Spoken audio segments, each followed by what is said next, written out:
Hello' everyone, মোৰ আন এটি ভিডিঅ'লৈ সকলোকে স্বাগতম জনাইছোঁ। এয়া ৰাতিপুৱাৰ ভাত সাজৰ কাৰণে মাছ ফ্ৰাই কৰিবলৈ বুলি হালধি নিমখ সানি লৈছোঁ। এতিয়া এয়া হালধি নিমখ সানি থোৱা মাছখিনি ফ্ৰাই কৰি লৈছোঁ।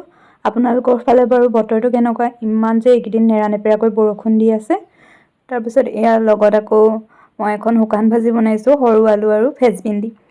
এই যে ভাজিখন মোৰ ইমান ভাল লাগে, আৰু বিশেষকৈ সৰু আলু খাই বাৰু কোনে কোনে ভাল পায়, মোৰ কিন্তু খুব ফেভৰেট। এয়া দেখিছেনে, বতৰ যিহেতু ডাৱৰীয়া, আমাৰ জয়ী বাইদেউ একদম ঠাণ্ডা লাগিছে নেকি। তাই আকৌ আমাৰ মাজতে এনেদৰে সোমাই লৈছেহি। এতিয়া পূৰা টোপনি মাৰিব আৰু ডাৱৰীয়া বতৰত তাই একদম খুব শুৱে, কৈছোঁ নহয়, ব্লেংকেটৰ মাজত সোমাই। যিহেতু বৰষুণৰ কাৰণে ক'তো ওলাই যাব পৰা নাই, সেয়েহে মই ঘৰতে দুটামান পপকৰ্নৰ পেকেট আনি থৈছিলোঁ, সেয়া বনাই ল'লোঁ। লগতে চিপছ আৰু এটা ঠাণ্ডা লৈ লৈছোঁ, আৰু এইফালে নেটফ্লিক্স অন কৰি লৈছোঁ। মানে একদম চিৰিজ চাম আৰু বৰষুণৰ বতৰত। আজিলৈ তেন্তে ইমানেই। ভিডিঅ'টো চাই ভাল পালে লাইক কমেণ্ট শ্বেয়াৰ কৰি দিব।